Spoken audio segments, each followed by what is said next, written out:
Padre, gracias te damos, mi Dios, mi Rey, mi Señor, mi Salvador, porque has sido en nuestras vidas, Padre, y has bendecido cada uno de nuestros pasos. Nos has dado, oh Padre mío, la bendición de ir hacia adelante, Señor. Ir hacia la meta, hacia el supremo llamamiento que tenemos en Cristo Jesús. Hacia, oh Padre mío, tus brazos, hacia tu presencia.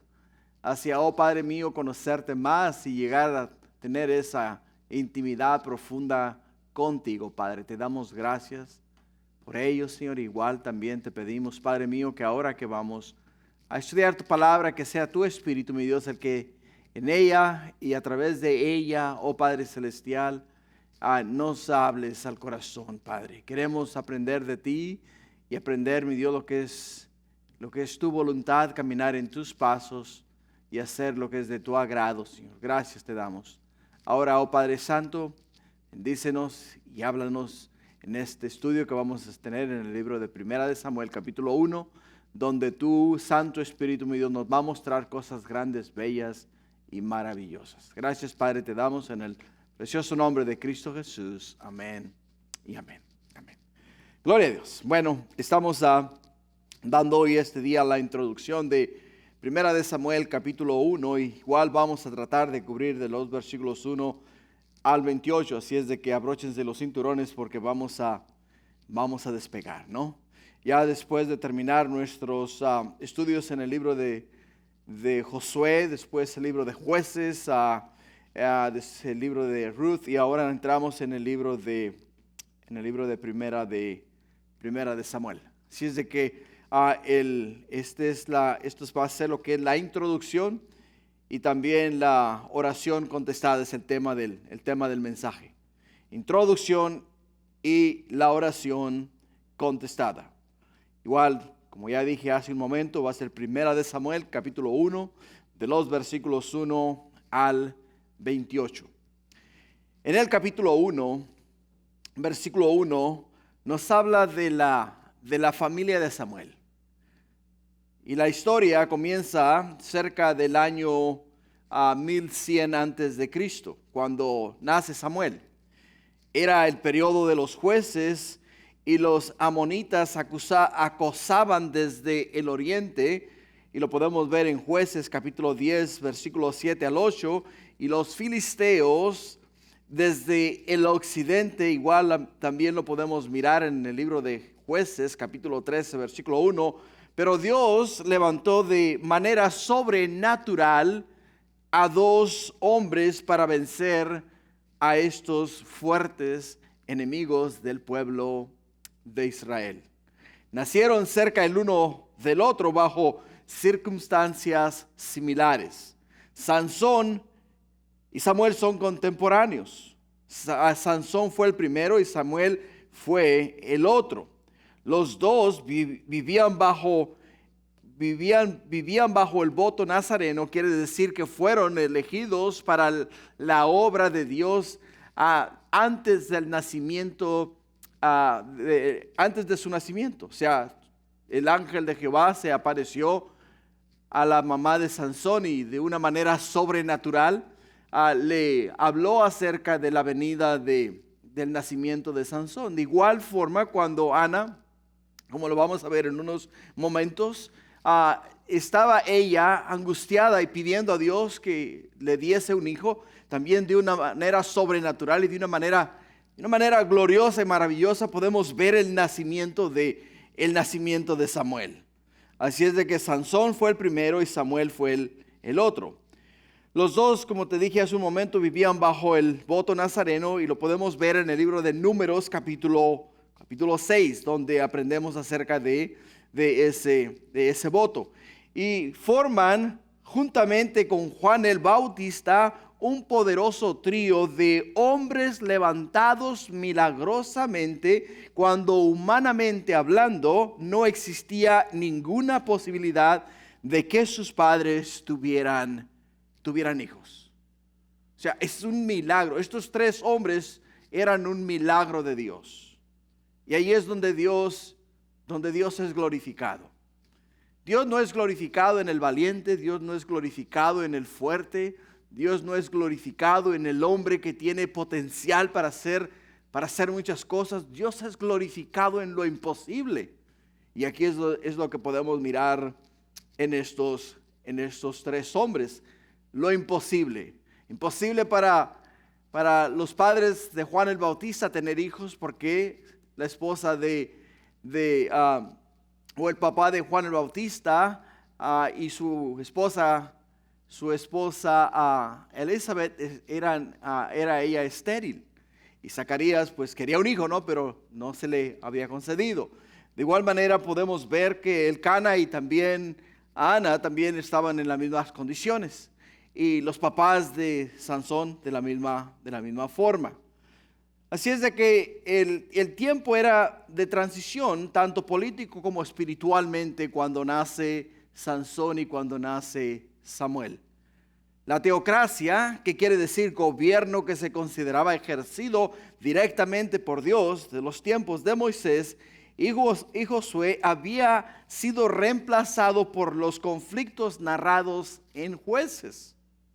Y ya se preparaba el camino para establecer la monarquía, o sea, poner a un monarca, poner a un rey bajo que rigiera a la nación de Israel.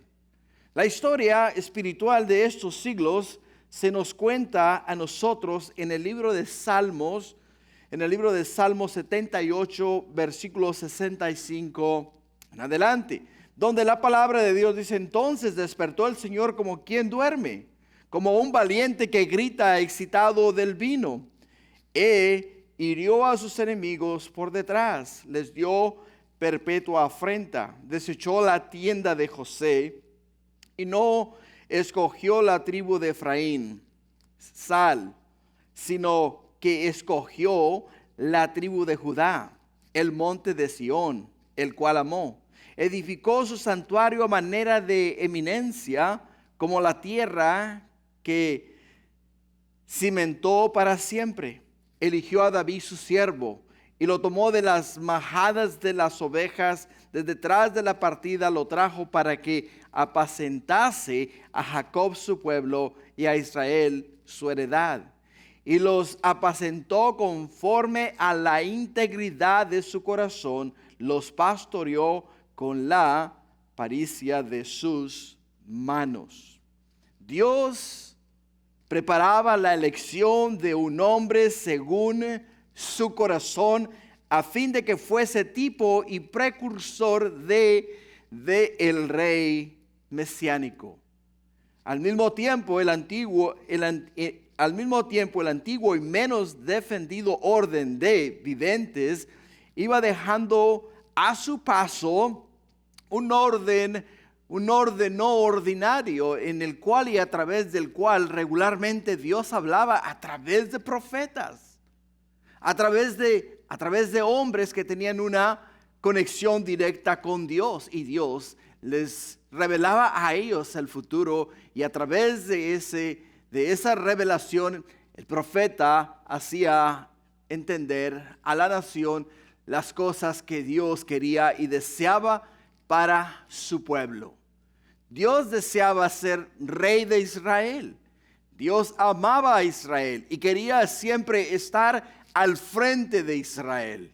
Y esa era la voluntad de Dios en todo momento. Lo que pasaba era que Israel se olvidaba de su Dios, abandonaba la gracia y la voluntad de Dios, la misericordia de Dios, se iba tras dioses paganos, y era cuando Dios enviaba a los enemigos de Israel para que los acosasen, los atormentasen y los hiciesen entender que sin Dios nada son. Es lo que podemos ver el día de hoy también, en los días que estamos viviendo. Mucha gente ha abandonado a Dios. Mucha gente se ha alejado de Dios. Y porque la gente se ha alejado de Dios, ahora muchas de las circunstancias en las cuales ellos se encuentran, tales como enfermedades, tales como circunstancias financieras, problemas financieros, problemas de trabajo, problemas en la familia, todas estas cosas son a razón de la ausencia de Dios en el hogar. Y como Dios no era parte de la nación de Israel, pues entonces habían habían muchos problemas y dificultades dentro del pueblo. Y Dios trabaja de una manera que nosotros a veces no podemos entender o no comprendemos en el momento.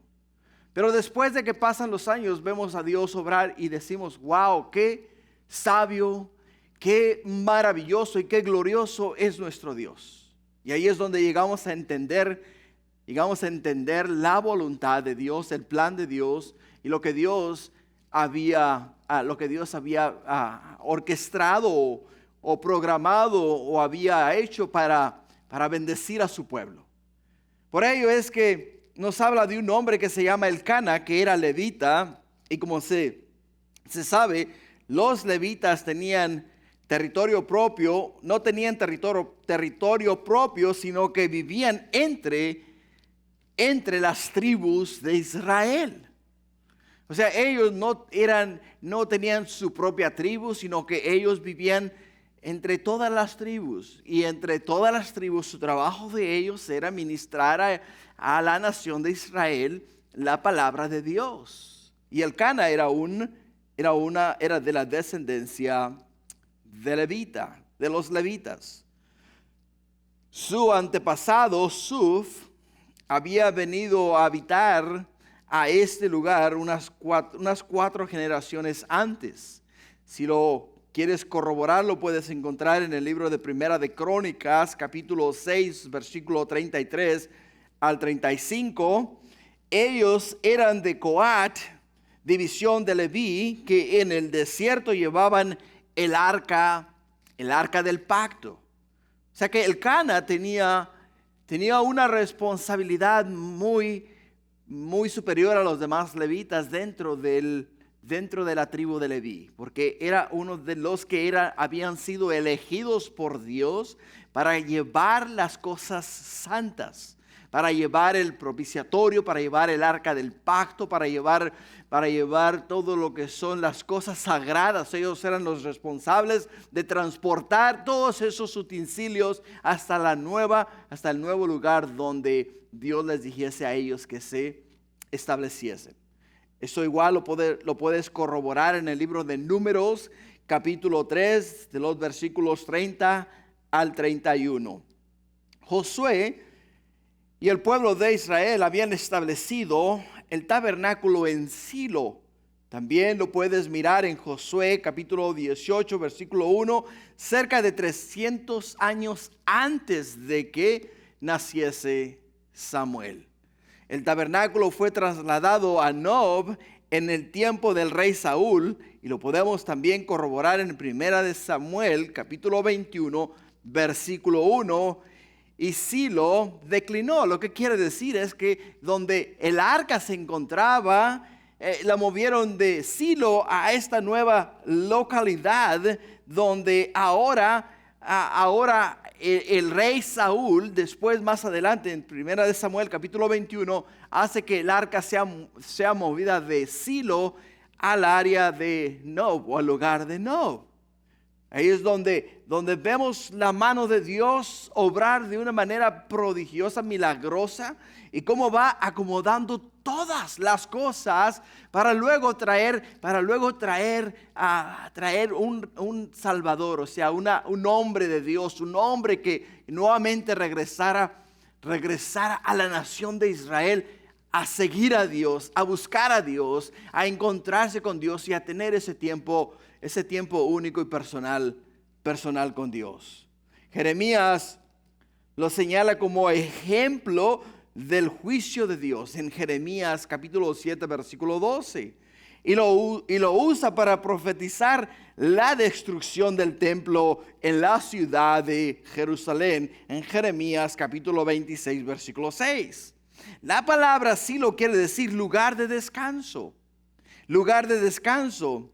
y en hebreo quizá refiriéndose a la presencia de Dios en el tabernáculo.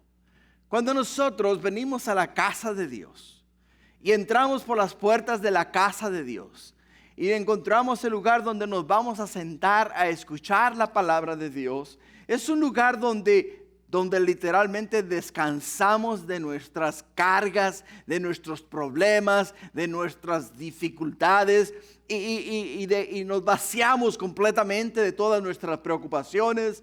Y es ahí donde nos sentamos a refrescar nuestra alma, nuestro espíritu, al escuchar la palabra de Dios y cómo Dios nos habla a nuestro corazón.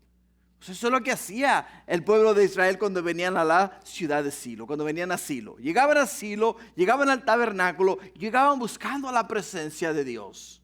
Cuando llegaban buscando la presencia de Dios, ahí ellos encontraban descanso para sus almas. Por ello es que es muy importante mirar lo que Jesús nos dice en Mateo 11:28. Dice: venid a mí todos los que estéis cansados y trabajados, y yo os haré descansar. Por ello, cuando venimos a Jesús, cuando entregamos nuestra vida a Jesús, literalmente todas nuestras cargas, todas nuestras preocupaciones, todas nuestras dificultades, se las dejamos a Él y Él las carga y nos libera a nosotros, nos da descanso, Si es de que podemos ver que Dios ha orquestado de una forma sobrenatural, ha levantado a un hombre. ¿Para qué? Para volver a su pueblo, a Él nuevamente. De la misma forma que levantó a Jesús para volver al mundo entero, a todo aquel que en Él cree y le confiesa como Señor y Salvador, sus pecados son perdonados y tiene la oportunidad y la bendición de poder saber que tiene seguridad de vida eterna y que va a descansar con Dios por la eternidad. Por ello es que Dios quería que la nación de Israel experimentara la liberación, experimentara nuevamente ese tiempo único y personal con el Señor. Lo que nos lleva al versículo 1 de Primera de Samuel. En el versículo 1 de Primera de Samuel dice: había un varón de Ramataim, de Sofaim, del monte de Efraín, que se llamaba Elcana, hijo de Jeroam, hijo de Eliú, hijo de Toú, hijo de Suf, afrateo. Y él tenía 2 mujeres. El nombre de una era Ana y el de la otra Penina.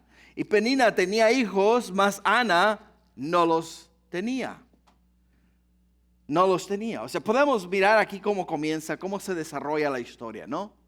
Primeramente entendemos algo que bíblicamente acá no está correcto. ¿Por qué? Porque cuando Dios nos habla a nosotros de que nos vamos a unir en santo matrimonio, es con una sola mujer, y hasta que la muerte nos separe. Miramos acá que Elcana tenía 2 mujeres. La una se llamaba Penina y la otra se llamaba Ana. Penina tenía hijos y Ana no tenía hijos. O sea, era estéril. Y para ella en aquellos tiempos la esterilidad era una forma como de maldición. Una forma de maldición. Cuando una mujer se consideraba estéril, se le consideraba que a esa mujer se le había apartado la mano de Dios, el favor de Dios. Y por lo tanto la mano de Dios estaba en contra de aquella mujer.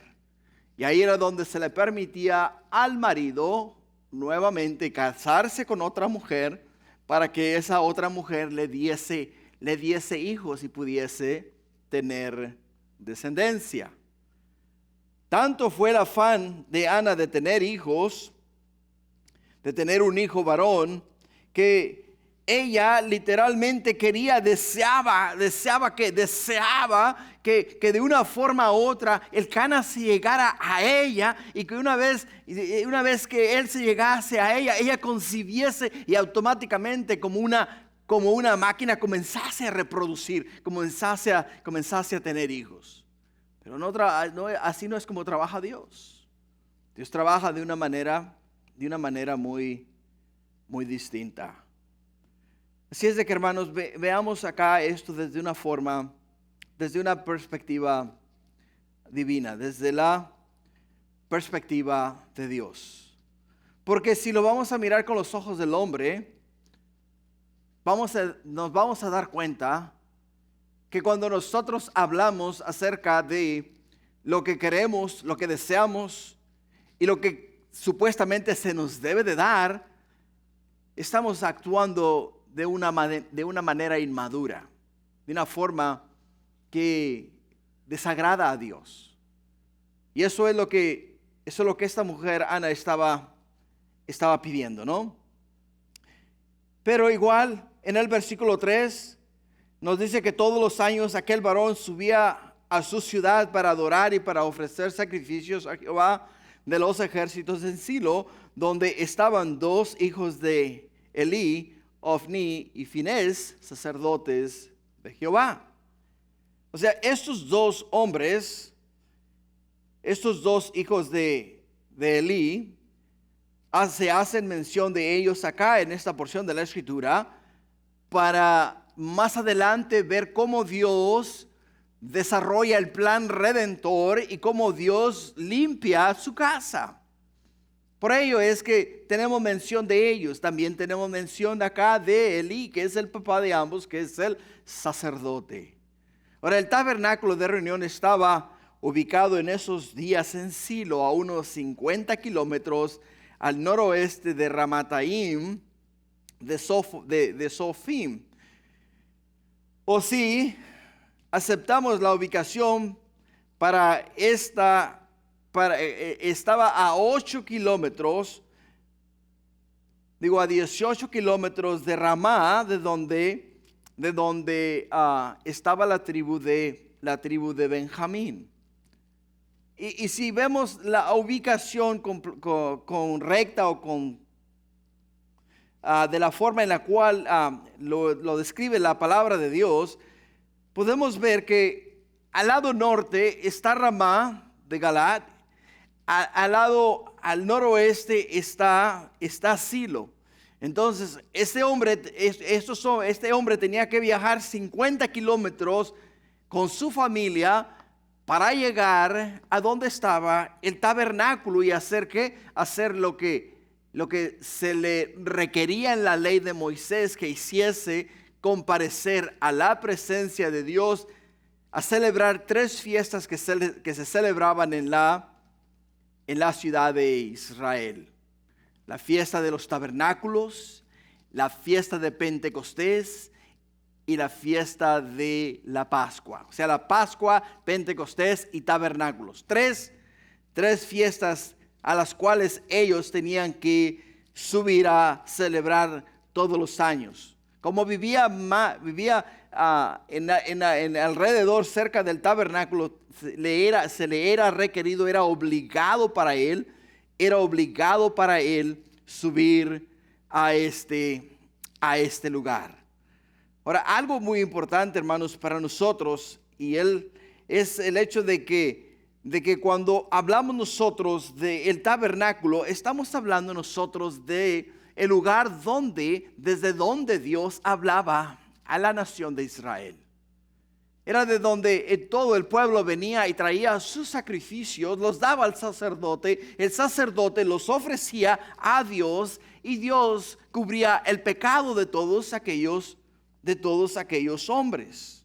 Y por ello es que podemos ver en esta porción de la Escritura, aquí donde nos dice que todos los años aquel varón subía de su ciudad para adorar y para ofrecer sacrificio a Jehová de los ejércitos. O sea, la razón por la cual este hombre subía todos los años a Silo, el lugar donde se encontraba el tabernáculo, era para, número 1, adorar a Dios, buscar el rostro de Dios, encontrarse con el Señor y escuchar de Él, escuchar la voz de Dios. Segundo, era porque traía sus ofrendas. Y al traer él sus ofrendas, ¿qué es lo que hacía? Entonces ofrecía él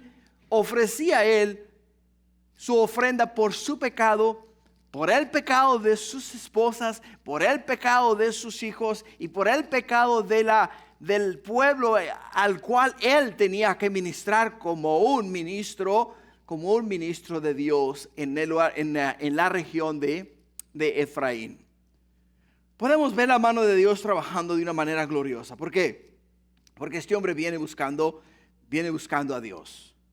En el versículo 4, continuando hacia adelante en 1 Samuel 1:4, dice que cuando llegaba el día en que Elcana ofrecía sacrificio, daba a Penina su mujer y a todos sus hijos y a todas sus hijas, a cada uno su parte.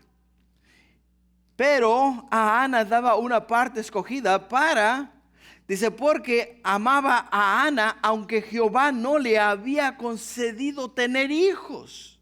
Y su rival la irritaba, enojándola, entristeciéndola, porque Jehová no le había concedido tener hijos. Y así hacía cada año, y cuando subía a la casa de Jehová la irritaba así, por lo cual Ana lloraba y no comía. Y Elcana, su marido, le dijo, Ana, ¿por qué lloras? ¿Por qué no comes? ¿Y por qué está afligido tu corazón? ¿No te soy yo mejor que 10 hijos? O sea, Elcana quería consolar. ¿A quién quería consolar? A Ana. Elcana quería consolar a Ana. Elcana hacía lo que tenía que hacer como padre de familia. Primeramente, atendía los negocios de Dios. Primeramente, daba a cada uno de sus hijos y a sus esposas lo que tenían que ofrendar a Dios.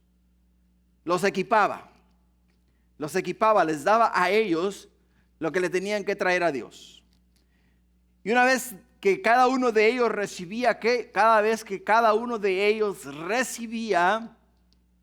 la ofrenda, automáticamente cada uno de ellos tenía que ir y ofrecer la ofrenda a Dios. Ofrecerles a ellos la ofrenda. Ofrecérsela al Señor. Pero vemos acá algo que nos deja perplejos, ¿no? En el versículo 5 dice, pero a Ana daba una parte escogida, porque amaba a Ana, aunque Jehová no le había concedido tener hijos. O sea, vemos que Elcana tenía como favorita a Ana. Aunque Ana no le daba hijos, Elcana le amaba más que a Penina, que era la madre de sus hijos. Y cuando Elcana hace esto, o sea, él lo hace por confortar a quién, por confortar a Ana, pero Penina se daba cuenta de que estaba siendo despreciada. Y como Penina se daba cuenta que estaba siendo despreciada, podemos ver su reacción al desprecio. Y cuando vemos su reacción al desprecio, vemos claramente que ella actúa. ¿De qué manera actúa? Bueno, actuaba irritándola, actuaba haciéndola enojar, actuaba haciéndola entristecerse, y le decía a ella que porque ella era estéril, el favor de Dios, la mano de Dios, la misericordia de Dios se había apartado de ella, y por lo tanto ella era una mujer maldita en vez de ser una mujer bendecida como se sentía ella porque tenía hijos. Y era la forma en la cual esta mujer trataba con Ana. Pero una cosa que podemos ver acá es lo siguiente. Podemos observar que todas estas acciones las justificaba Penina por el hecho de que se sentía despreciada por su marido. Se sentía despreciada, se sentía menos. Y la manera en la cual ella compensaba el dolor que sentía por el desprecio, era torturando a la cual él amaba, que era a Ana. Y vemos que hasta cierto punto, aunque Elcana era un hombre religioso, era un hombre de Dios, un hombre que iba y llevaba su familia al tabernáculo, o sea, a la presencia de Dios, y les daba a ellos para que ofreciesen ofrenda a Dios, y se aseguraba de que todos ellos seguían la ley de Dios y caminaban con Dios. Aún a pesar de todas esas cosas, él estaba fallando. ¿Estaba fallando a quién? Estaba fallándole a Dios. A diferencia de Zacarías y Elizabeth, y a diferencia de los padres de Sansón, podemos mirar que los padres de Sansón, o el papá de Sansón, se mantuvo fiel a su esposa aunque era estéril. Podemos ver que Zacarías se mantuvo fiel a Elizabeth aunque ella era ¿qué? Aunque ella era estéril. Y en ningún momento contempló la idea de casarse o tener otras mujeres para poder tener hijos. Ellos ambos prefirieron ¿qué? Prefirieron hacer la voluntad de Dios antes de que hacer la voluntad de ellos mismos. Pero Elcana ahora acá está pagando por las consecuencias, está pagando las consecuencias de su pecado por haber desobedecido a Dios. Ahora en su casa, en vez de haber paz, hay rivalidad. Y porque en su casa hay rivalidad, entonces ahora tiene un problema muy grande. Tiene un problema de rivalidad en la casa. ¿Y él trata de qué? Trata de arreglar la situación hablando bonito. ¿A quién? Hablando bonito a Ana para poderla consolar. Haciéndole una pregunta a ella. Le dice, ¿no te soy yo mejor que 10 hijos? O sea, ¿qué pregunta es esa, no? Para una mujer que quiere ser madre. Es una pregunta un poquito fuera de lugar. Muchas veces nosotros tendemos a hacer estas clases de preguntas. Y en vez de ayudar a las personas, las hacemos sentir aún más mal. Es donde podemos entender que no solamente este hombre estaba haciendo mal ante los ojos de Dios, sino que estaba aconsejando mal. ¿A quién? Estaba aconsejando mal a su esposa. Si él bien hubiese querido hacer lo correcto, si él bien hubiese querido hacer lo que agrada a Dios, bien le hubiera podido decir a Ana, Ana, yo sé que Dios no ha abierto tu vientre, ni te ha dado la oportunidad de tener hijos. ¿Por qué no ayunamos? ¿Por qué no oramos? ¿Por qué no buscamos el rostro de Dios juntos? Quizá Dios en su misericordia se compadezca de ti y abra tu vientre y te dé hijos. Sino que le dice a ella, ¿no te soy yo mejor que 10 hijos? O sea, una manera errónea de poder tratar de resolver ¿qué? De resolver el problema. En el libro de Lucas capítulo 1, en el versículo 25 nos dice, así ha hecho Jehová conmigo el Señor en los días en que se dignó quitar mi afrenta entre los hombres. Cuando vemos lo que esta porción de la Escritura nos dice a nosotros, nos habla a nosotros de que es Dios quien quita la afrenta. Es Dios quien abre el vientre. Es Dios quien derrama bendiciones. Es Dios el que hace la obra. Es Dios el que cambia el corazón. Es Dios el que transforma el alma. No es el hombre, ni el consejo del hombre, ni el hecho de que él se sienta con un valor superior al de 10 hijos, sino es el hecho de que Dios ten misericordia de Ana y ábrele el vientre para que ella también pueda tener hijos. La bendición de los hijos, hermanos, no viene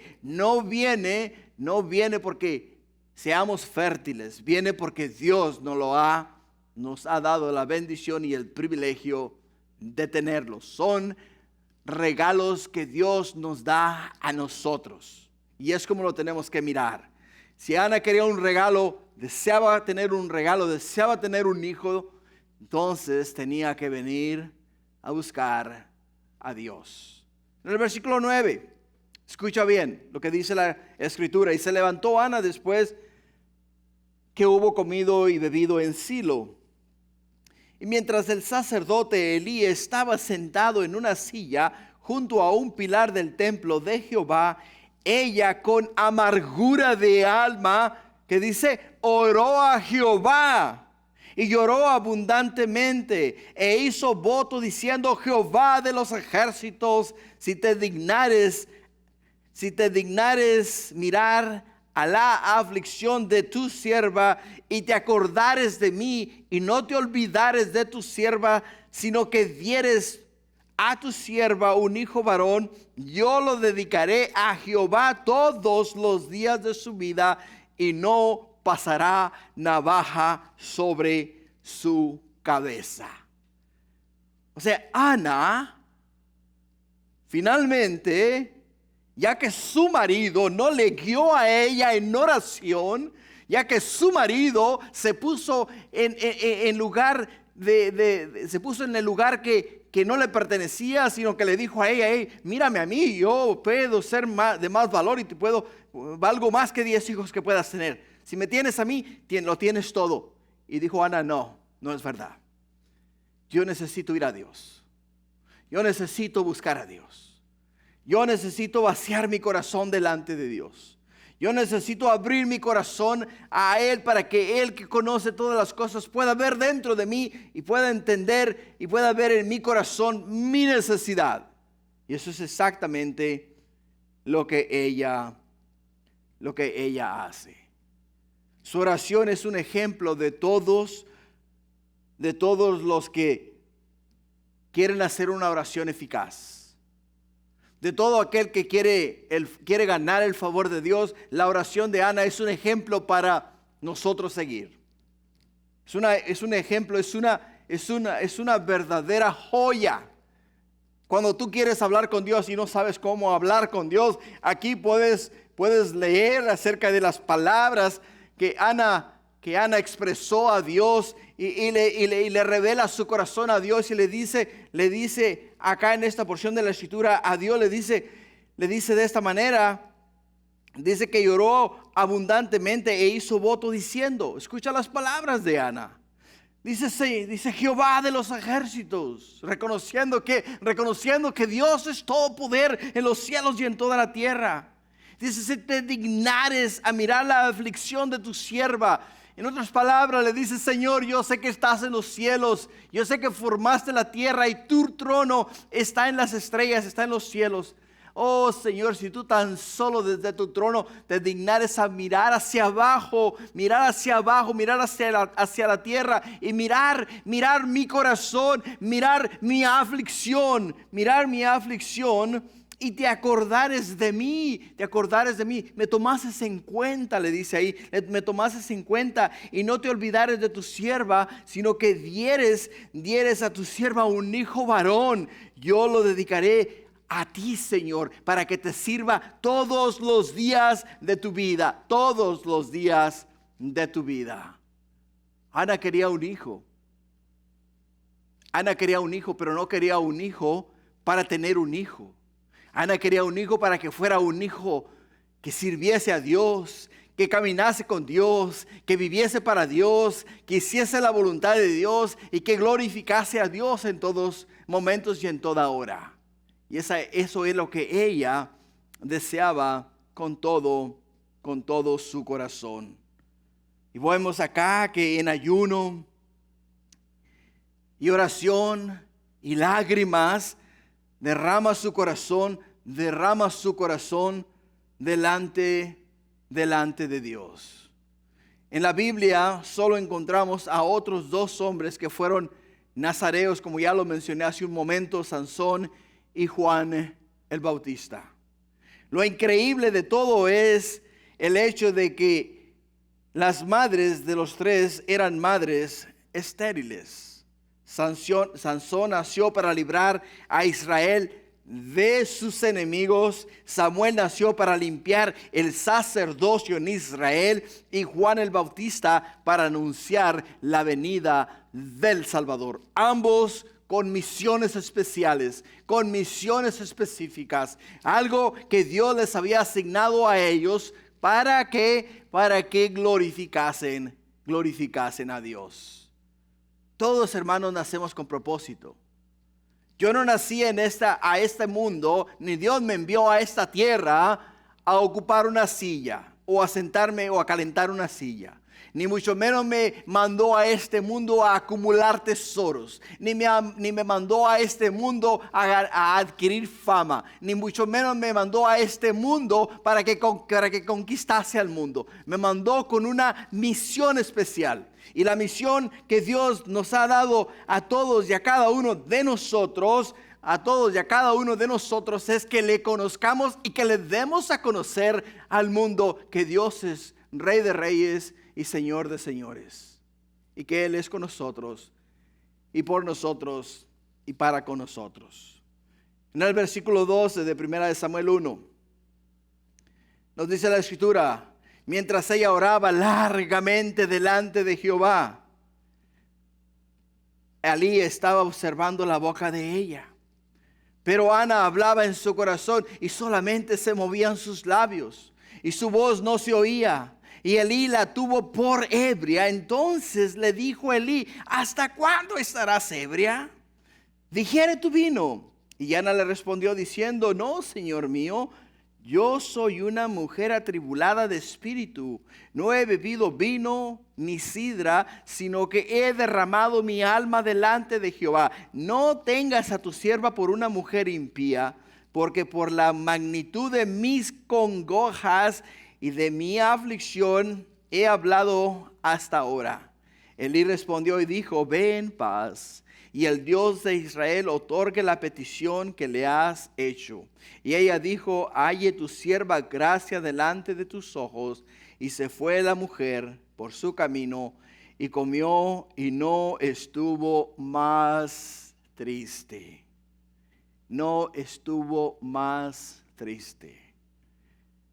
¿Cuántas veces nosotros juzgamos por las apariencias? Elí la juzgó equivocadamente. No solamente juzgó a Ana de una manera indigna, sino que simple y sencillamente porque no le oía hablar a ella, la categorizó como una mujer ebria. Una mujer que estaba sedada por sustancias químicas. Y por ello es que, en vez de decir: he ahí una mujer que está acongojada y clamando a Dios, dijo: he ahí una borracha. He ahí una mujer que no vale la pena. He ahí una mujer que no tiene hijos porque vive una vida de libertinaje. No, o sea, la juzgó equivocadamente. Y al juzgarla equivocadamente, podemos ver que Ana le corrigió a él en sus palabras. Ahora,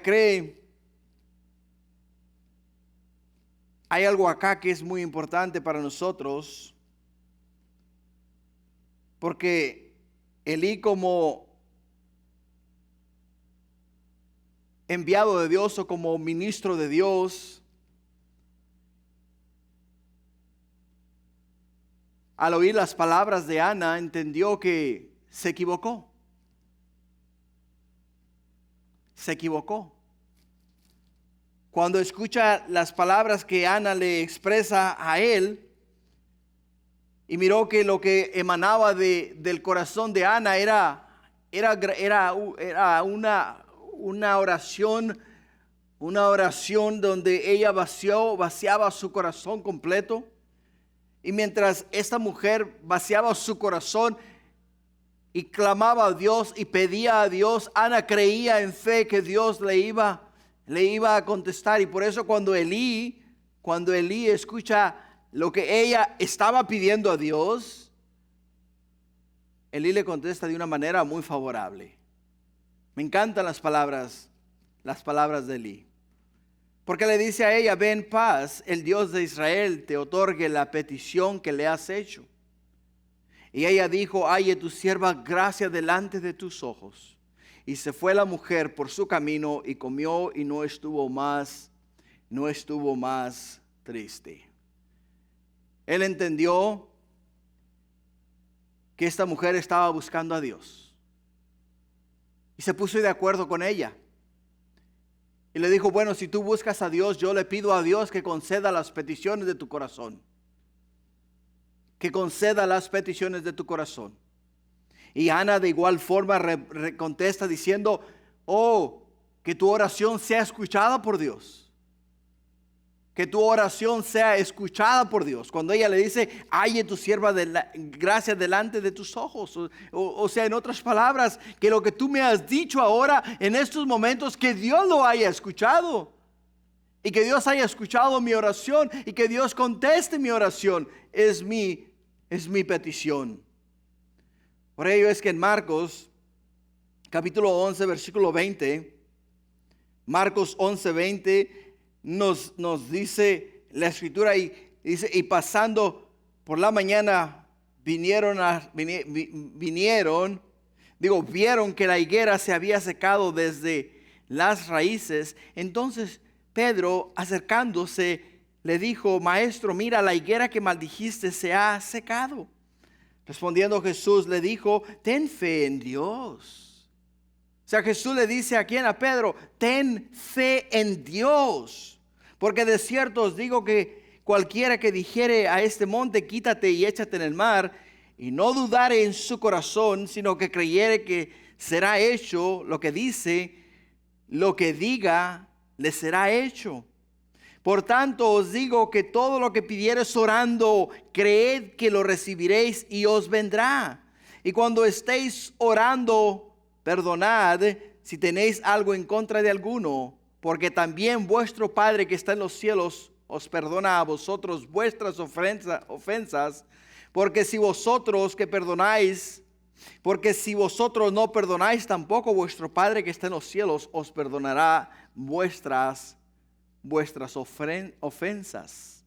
Hermanos, cuando leemos esta porción de la Escritura y escuchamos las palabras de Jesús, y Jesús le dice a Pedro, si lo creyeres, si tuvieres fe, Pedro, si tuvieres fe en Dios y creyeres que Dios va a hacer lo que le estás pidiendo, Dios lo va a hacer. Dios lo va a hacer. Pero hay un principio que vemos acá en esta porción de la Escritura. Jesús le dice a Pedro, o le dice a los discípulos, les dice a ellos que si a ellos al estar buscando a Dios, pidiendo a Dios y rogando a Dios, suplicando a Dios, y ellos se acuerdan durante ese tiempo de oración que tienen algo contra alguien o alguien tiene algo contra ellos, dice que es ahí el momento cuando tú perdonas. Es ahí el momento cuando tú te arrepientes. Es ahí el momento cuando tú confiesas tu pecado y le dices al Señor, Señor, lo que yo dije, lo que yo he hecho, está mal, está equivocado. Y porque está mal y está equivocado, oh Señor, yo te pido que me perdones. Y al Dios perdonarte, entonces, en ese mismo momento, lo que tú le estás pidiendo a Dios, Dios se lo concede. Y qué glorioso, ¿no? Porque miramos que Penina tenía contienda con Ana. Penina le hacía la vida de cuadritos. ¿A quién? Le hacía la vida de cuadritos a Ana. Le llamaba toda clase de nombre. Le acosaba de todas formas y de todas maneras. Le hacía la vida difícil. No le dejaba en paz. Continuamente la estaba acosando. Continuamente le estaba diciendo a ella que era una fracasada, que era una estéril, que era una desfavorecida, que era una mujer que no merecía ser esposa de Elcana. Y acá Ana tuvo que perdonar a esta mujer todas sus ofensas. Tuvo que perdonar a esta mujer todas sus ofensas. Porque estaba pidiendo a Dios algo especial. Estaba pidiendo a Dios algo único. Estaba pidiendo a Dios un hijo. Un hijo que viviese para representar a Dios. Un hijo que viviese para glorificar a Dios. Y es lo que estaba pidiendo ella. Y en el versículo 19, continuando en 1 Samuel 1:19, dice: levantándose de mañana adoraron delante de Jehová. Y volvieron y fueron a su casa en Ramá. Y Elcana se llegó a Ana su mujer, y Jehová se acordó de ella. Aconteció que al cumplirse el tiempo después de haber concebido, Ana dio a luz un hijo y le puso por nombre Samuel, diciendo: por cuanto lo pedí a Jehová.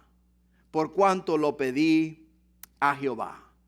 La palabra se acordó quiere decir contemplar o grabar en la memoria.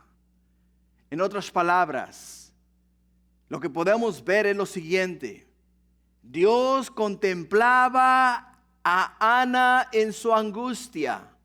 Y al contemplar Dios desde los cielos a Ana en su angustia, grabó en su corazón la petición de Ana. La petición de Ana. Y cuando Ana nuevamente estuvo con su marido, nos dice la Escritura que Dios abrió su vientre y le concedió los deseos de su corazón. Por ello, hermanos, es que podemos ver lo siguiente. Podemos ver que cuando tú abres tu corazón a Dios, que cuando tú abres tu ser al Señor, que cuando tú te humillas delante de su presencia y pides a Dios con aquella devoción, aquella entrega, creyendo que Dios te va a contestar y Dios te va a otorgar las peticiones de tu corazón, Dios te lo va a dar. Porque Dios está contemplándote desde los cielos, y al contemplarte desde los cielos, Dios está mirando tu corazón. Y al observar tu corazón, al mirar tu corazón, al entender la necesidad de tu corazón, ¿qué es lo que Dios hace? Dios definitivamente mira tu aflicción, mira tu necesidad y lo graba en su corazón, y en el momento justo y preciso te otorga la bendición y te contesta la oración de una manera favorable. Eso es lo que hace Dios. Lo que podemos ver acá en esta porción de la Escritura. Lo que podemos ver en esta porción de la Escritura. Samuel es un recuerdo viviente de que Dios contesta la oración. Su nombre, hermanos, significa oído por Jehová. Eso es lo que significa el nombre Samuel. Oído por Jehová. Y cuando Ana oraba, su voz no se oía, pero Dios oía sus peticiones y las peticiones de su corazón. Por ello es que muchas veces no necesitamos abrir la boca para orar a Dios, porque con la mente que oremos al Señor, Dios está escuchando nuestra oración. Está escuchando nuestra petición. Porque Dios va más allá de lo que tú y yo vemos. Dios va hasta lo más íntimo y profundo de tu corazón. Por ello es que nos dice que la palabra de Dios es más cortante que toda espada de dos filos. Y que penetra hasta lo más íntimo de nuestro ser. Penetra hasta lo más profundo de nuestro ser. Es hasta donde penetra la palabra de Dios. Y Dios sabe, hermanos, lo que llevamos acá adentro. Dios sabe lo que tenemos aquí en el corazón. Dios sabe lo que estamos maquinando en el corazón. Y Dios sabe lo que estamos guardando en el corazón. Y Dios sabe que si hay algo ahí que no debe de estar ahí y que debe de ser desechado, Dios nos lo está continuamente revelando para que lo desechemos de nuestro corazón. Así es de que no hay excusa. No hay excusa con el hecho de que digas: no sé orar, no sé cómo hablar, no sé cómo orar. No, solamente concéntrate en tu mente y pide a Dios tu necesidad, y Dios va a escuchar lo que tú necesitas y Él te va a contestar de acuerdo a su santa y perfecta voluntad. Continuando en el versículo 21. Nos dice la Escritura, Primera de Samuel 1:21, después subió el varón Elcana con toda su familia para ofrecer a Jehová el sacrificio acostumbrado y su voto. O sea, un pacto que había hecho con Dios, una promesa que le había hecho a Dios. Pero Ana no subió, sino dijo a su marido: yo no subiré hasta que el niño sea destetado, para que lo lleve y sea presentado delante de Jehová y se quede allá para siempre. Elcana, su marido, le respondió: haz lo que bien te parezca, quédate hasta que lo destetes, solamente que cumpla Jehová su palabra. Y se quedó la mujer y crió a su hijo hasta que lo destetó. Ana se quedó en su casa por algunos años criando a su hijo. En uno de los libros apócrifos encontramos un relato histórico que dice así, de esta manera, en 2 de Macabeo, capítulo 7, versículo 27. Dice: se inclinó hacia él y, burlándose del cruel tirano, dijo al hijo en su lengua materna: hijo, ten piedad de mí, que te llevé 9 meses en mi seno, que te di el pecho durante 3 años y que te he criado y educado hasta la edad que ahora tienes. Podemos ver que esta porción de la Escritura no es inspirada por Dios, pero es un evento histórico que nos habla acerca de la cultura de Israel. Y vemos acá la expresión de una madre. Y la expresión de la madre, en esta expresión, la madre le dice al hijo que tenga piedad de ella. ¿Por qué razón le dice que tenga piedad de ella? Porque ella lo cargó en su vientre por 9 meses. Por 9 meses cargó en su vientre al niño. Pero de igual manera le dice que le dio pecho al niño. ¿Por cuánto tiempo? Le dio pecho al niño por 3 años. Por 3 años le estuvo dando pecho. ¿A quién? Le estuvo dando pecho al niño. Lo que quiere decir es lo siguiente: que Ana, si siguió las costumbres hebreas, si siguió la tradición de su pueblo, tuvo a su niño en su casa y no subió al tabernáculo por 3 años, hasta que en el 3er año destetó al niño y entonces lo llevó al templo. Hizo exactamente lo que ella quería hacer, exactamente lo que ella le había prometido a Dios. Ahora dirás tú: no he podido concebir. Diría una mujer: no he podido concebir. He sido estéril por todos estos años. Y finalmente Dios se acordó de mí y tuvo de mí misericordia y me ha dado un hijo. ¿Cómo yo, ahora que tengo un hijo, me voy a separar de ese hijo? Va a ser para mí imposible. Va a ser imposible. Pero Ana no se apegó a los sentimientos. Ana no pensó en ella. Ana no pidió hijo para ella. Ana pidió hijo para Dios. Y porque Ana pidió hijo para Dios, ella sabía que si Dios le daba a este hijo no era suyo, era de Dios. Y se lo tenía que regresar ¿a quién? Se lo tenía que regresar a Dios. Por ello es que podemos ver que le dice a su marido, le dice a ella, le dice a él: no voy a subir. No voy a subir a las fiestas, no voy a celebrar la fiesta hasta que se llegue el día en el cual yo vaya y entonces deje al crío, o sea, deje al niño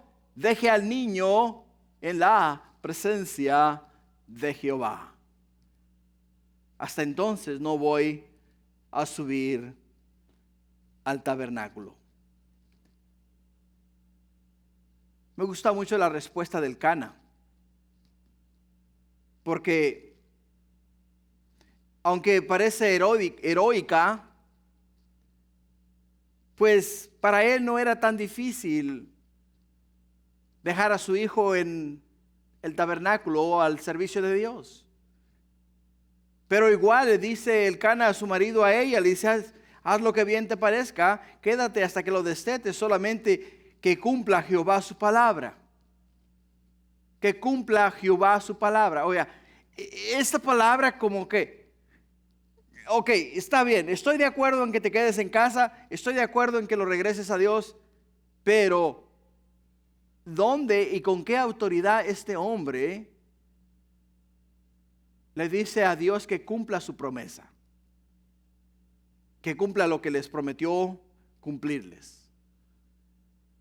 Creo acá que él se pasó de la raya. Creo aquí profundamente que este hombre no debió haberse expresado de esa manera. ¿Por qué razón no debió haberse expresado de esa manera? Por el hecho de que simplemente está diciendo, está bien, haz lo que tengas que hacer. Pero que más te vale que lo que tú me dices sea de Dios, porque si no es de Dios, entonces tú te estás quedando en casa por haragana. Y no es porque estás buscando hacer la voluntad de Dios. Es lo que estamos viendo acá. Y eso es una expresión un poquito fuerte. Un poquito fuerte, ¿no? Pero a Ana no le importó, hermanos. Ana sabía lo que ella había pactado con Dios. Ana sabía lo que ella había hablado con Dios. Ana sabía lo que Dios le había dado a ella. Y ella sabía lo que tenía que hacer. Así es de que ella estaba tranquila. Ella tenía paz en su corazón. Ella no sentía que tenía ella que mostrarle o demostrarle a este hombre que lo que ella le estaba diciendo era verdad, porque el hecho de que hubiese concebido es un milagro en sí. Y por ello es que podemos entender que no se tuvo que esforzar para nada. En el versículo 24 en adelante dice, después que lo hubo destetado, o sea, después de 3 años, lo llevó consigo con 3 becerros, una efa de harina, una vasija de vino, y lo trajo a la casa de Jehová en Silo. Y el niño era pequeño. Y matando el becerro, trajeron al niño a Elí. Y ella dijo, oh Señor mío, vive tu alma, Señor mío. Yo soy aquella mujer que estuvo aquí junto a ti orando a Jehová. Por este niño oraba, y Jehová me dio lo que le pedí. Yo pues lo dedico también a Jehová. Todos los días de su vida será de Jehová. Y adoró allí a Jehová. Wow. Esto, hermanos, debe motivarnos a nosotros a ver el corazón de una sierva de Dios, de una mujer de Dios, de una mujer de palabra, de una mujer que cumplió su palabra así como Dios cumplió la suya. Dios le concedió a Ana el privilegio de ser madre, y Ana le concedió a Dios el privilegio de entregarle a su hijo, darle a su hijo. Pero no lo trajo así nada más por decir, ok, Señor, ya me dices un hijo, ay, te lo regreso, tú encárgate de él. No, ella no actuó de esa manera. Podemos ver que ella vino acá preparada, vino agradecida, trajo con ella un sacrificio, trajo con ella sacrificio. Nos dice acá que trajo con ella 3 becerros y una efa de harina y una vasija de vino. ¿Y los trajo a quién? Los trajo a Jehová. Los trajo al Señor. El becerro fue sacrificado para la dedicación de Samuel. Probablemente en cumplimiento del voto que había hecho con Ana. Se presentó como una expresión de su dependencia o de que ella confiaba ciegamente en Dios, en la palabra de Dios. Y le decía, y le dice al Señor: Señor, y yo no solamente te traigo a mi hijo, pero te traigo un sacrificio, te ofrezco el sacrificio, porque estoy completamente convencida de que tú eres un Dios vivo que contestas las oraciones de tus hijos e escuchas la aflicción de ellos y escuchas el gemir de ellos. Yo entrego este día a mi hijo a tu servicio. Yo entrego este día a mi hijo a ti, para que tú lo uses, para que tú lo bendigas, para que tú lo guardes, para que tú lo cuides, para que tú guíes sus pasos y seas en él y con él todos los días de su vida. Todos los días de su vida. Qué interesante. Porque Ana explicó a Elí el motivo de su viaje y le recuerda de su conversación unos años antes. Es curioso ver cómo ella le dice a Elí: vine aquí a pedir a Dios y regreso acá a dar a Dios de lo que Dios me ha dado. Dios me dio un hijo, yo le regreso a mi hijo y lo pongo bajo su cuidado. ¿Por qué, hermanos? Porque cuando nosotros hablamos de donde dice ella, acá dice: yo pues lo dedico también a Jehová. Ella está entendiendo el hecho de que sí, Dios me lo dio, pero solamente me lo prestó. Me lo prestó. ¿A cuántos de nosotros, hermanos, se nos hace tan difícil dejar ir a los hijos de nuestras casas? Cuando hay algunos que ya son de edad, 20, 25, 30, 32, 35, 37 años, 40 años, y aún están en casa, y aún los quieres retener en casa. No estás dispuesto o dispuesta a dejar ir a los hijos. Y Ana acá dejó en las manos de Dios a su hijo a la edad de 3 años.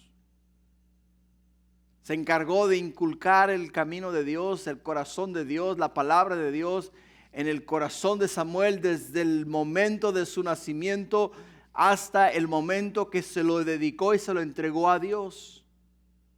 Se lo entregó a Dios. Por ello, hermanos, es que podemos ver que una oración contestada. Podemos ver una oración contestada. Pero la oración de Ana fue contestada. Y porque la oración de Ana fue contestada, ella también estaba obligada a cumplir lo que le había prometido a Dios. Así es de que hoy día, hermanos, aunque este pasaje es sumamente interesante y conmueve nuestro corazón y nos habla a nosotros acerca del corazón de una mujer entregada a Dios, nos habla acerca de un Dios misericordioso, un Dios de amor, un Dios de gracia, en el cual encontró gracia. Ana encontró gracia en los ojos de Dios y Dios se compadeció de ella y le contestó las peticiones de su corazón. Cuando nosotros pedimos a Dios, tenemos que pedir a Dios para glorificar a Dios. No podemos pedir a Dios para gratificarnos a nosotros mismos. Todo lo que pedimos a Dios tiene que ser para glorificar a Dios. Si no, no tiene valor alguno. Así es de que para concluir, me gustaría preguntarte cómo es que podemos aplicar este pasaje a nuestras vidas. Lo podemos aplicar de la siguiente manera. ¿Cuál es tu necesidad? ¿Quiénes te están ridiculizando? ¿Quiénes te están ofendiendo? ¿Quiénes te están acosando? ¿Estás dispuesto a traer esa dificultad a Dios y dejarla a los pies de la cruz? ¿Estás dispuesta a venir a Dios, humillarte delante de Dios y pedir a Dios que tenga de ti misericordia? Y en el proceso de que le estás rogando a Dios y pidiendo a Dios, ¿estás dispuesta a perdonar a aquella persona que te hace la vida difícil? Porque Ana lo hizo. Y Dios le contestó a Ana. Si queremos que nuestras oraciones sean contestadas, tenemos que pedir lo que glorifique a Dios, no lo que te convenga a ti, lo que glorifique a Dios. Vamos a orar. Padre, gracias por este tiempo, por esta porción de tu palabra. Gracias, Padre, porque has escuchado nuestra voz. Gracias, Padre, porque te has glorificado en nuestras vidas. Y gracias, Padre, porque has hablado a nosotros este día. Y nos has mostrado, mi Dios, que debemos ser hombres y mujeres sometidos a ti, oh Padre, buscando lo que es de tu agrado, Señor. Alineándonos, Padre, con el plan perfecto que tú has trazado y con tu santa y perfecta voluntad para que, oh mi Dios, tu nombre sea glorificado en el proceso de nuestra petición y en el proceso de la contestación de nuestra petición, Padre. Y al final del día, Señor, seas tú el que sea honrado y glorificado en todo lo que pedimos, en todo lo que hacemos y en todo lo que damos, para que de esa manera, mi Dios, tú seas el que se lleve la honra, la gloria, la alabanza y la adoración desde ahora y para siempre y por la eternidad. Gracias, Padre, en el bello y precioso nombre de Cristo Jesús, te damos honra y gloria y te pedimos, Padre, que nos ayudes a buscar lo que es de tu agrado y no lo que nosotros queremos, sino lo que tú nos das, lo que tú tienes para nosotros, lo mejor de lo mejor y las bendiciones más bellas y más gloriosas. Gracias, Padre, te amamos y bendecimos y este día te damos a ti la honra y la gloria en el precioso y glorioso nombre de Cristo Jesús. Amén y amén. Gloria a Dios.